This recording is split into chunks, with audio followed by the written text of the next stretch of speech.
From Florida's backwoods to its wetlands, Kirsten Hines explores wild Florida in a new book by the same name. I'm joined now by Florida-based biologist, conservationist, and photographer Kirsten Hines. She joins us by phone. Welcome, Kirsten. Welcome to the program. Hi, thank you so much for having me. Thank you so much for joining us. So you're not just a biologist and a conservationist, but you're a very accomplished photographer and storyteller. How did the idea for this particular book, we should say you have several books, but how did the idea for this particular book come together for you? Yeah, actually, it came about because, I had decided that I wanted to be a storyteller using both words and images.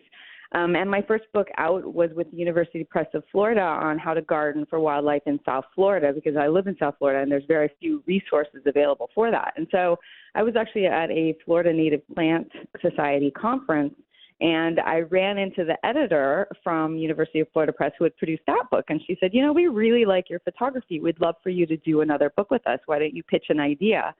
And so I went home and I started looking at what was already out there, and it didn't take long to realize that there wasn't a very good comprehensive book on Florida's wildlife that covered the entire state, made the natural history accessible, and also was illustrated with good images. And so I decided that that was going to be my contribution to Florida's literature.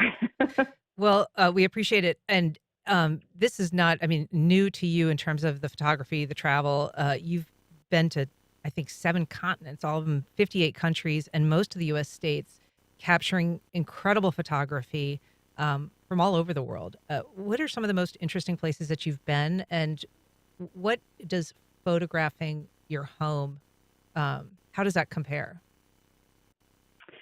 I have to say I'm a bit partial to Australia, partly because when I finished my biology degree and was kind of trying to figure out what was next, that was where I had been given my first camera just before I left for that trip. And so it was really the place where I started trying to figure out, what is this new medium and what can I do with it, and really exploring photography. And so Australia became kind of important to me because, well, first of all, also the biology is so different over there. They have so many different animals and landscapes than anything we have here in the U.S. So, and I was able to spend over a year there. So it was really inspiring and exciting time for me.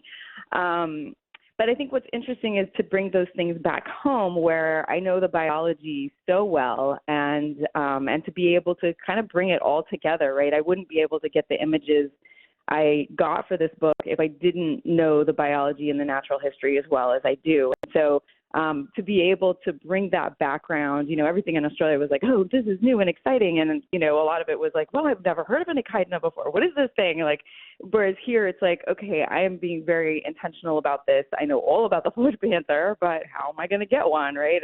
And to be able to really kind of bring it home, and really all the things that I love, right? The biology, the being out in nature, and then having spent time kind of honing the storytelling and being able to bring it all together in a place that I'm more familiar with. Although I will say also, one of the things that was surprising to me about this book was that I thought I knew Central and North Florida, and it turns out I didn't as well as I needed to write this kind of book. And so it too was, an eye-opening exploration in its own way. And in a lot of ways made me fall in love with Florida again all over. I am curious how long it took to do this. The book is so comprehensive in terms of the images. And, there's a lot of people who go out and photograph one, creature, and they're kind of in that habitat, focusing and waiting. But you really had to go all over the state and wait for these incredible photos. So how much investment of time did it take? A lot. It sort of worked out in my favor that it hit during COVID. I was working on the book during the pandemic. And so I spent most of the pandemic camping and hiking all over Florida by myself to do this book. And so it was really pretty intensive 2-year period of doing that. And then I also had some opportunities to, while the book was being reviewed, to get some more photos and so forth. So very intentionally, probably for 2.5 years of, wandering and then also writing it up. And I will also say that I started writing as soon as I had gotten the contract.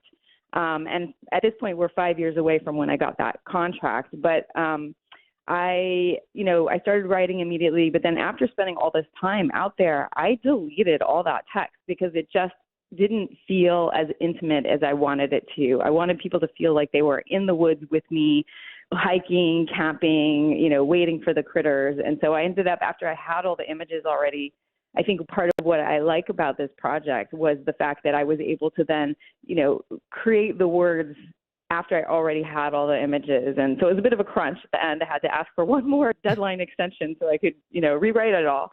But I think in the end, I was able to really pair them well and to give the reader a more intimate experience and a more firsthand account of, what's so great about Florida.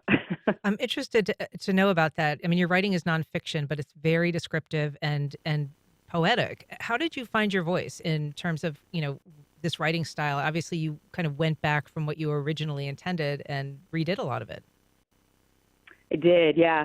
I mean, I don't want this to sound trite, but I spent a lot of time working as a naturalist, a nature guide at a nature center here in Miami with fourth graders. And I just kept thinking about, well, how would I have made this exciting to fourth graders? How would I have made them feel like this is an exciting story, come get into it with me? And so as I was writing, I literally would think about that occasionally, like, okay, how would I make this accessible to this fourth grader who I want to, be excited about it? What would I tell them to get them excited? And so I really tried to infuse that in the writing. And I don't mean it to say like, oh, I wrote this for elementary school kids. I mean, hopefully they'll be able to understand it as well. But the point really was like, how do I make it engaging? Right. We have a very specific question from a caller. Charles on the West Side wants to know what kind of lenses you use. For most of the pictures in this book were taken with a 100 to 500 millimeter lens, a Canon. Okay. And then go ahead. I was going to say I have since switched to, I'm working on a bird identification guide at the moment, and I'm now using an 800 millimeter for that. But that's because, for birds, you have to get really close to be able to see all of the identifying features. So it was a different ball game. But for this one, it was almost all 100 to 500. Just briefly, you've been nominated for a couple of book awards recently. Can you tell us just a little bit about that? I have, and actually it's been really gratifying because I think the things that hopefully comes out as we're talking is that I was really excited about both the writing and the photography, and they both just won independent awards. So I got the Nonfiction Book Award for the National League of American Penwomen, and they didn't even see the pictures. They just saw pieces of the text. Oh, hey. And then I also got the gold medal in visual arts for the Florida Book Award. So not just nominations, victory. That's terrific. That's congratulations on that. Thank you. I'm very excited about that, actually. Well, Kirsten, thank you so much for your time. You can find out more about Kirsten and her books at kirstenhines.com.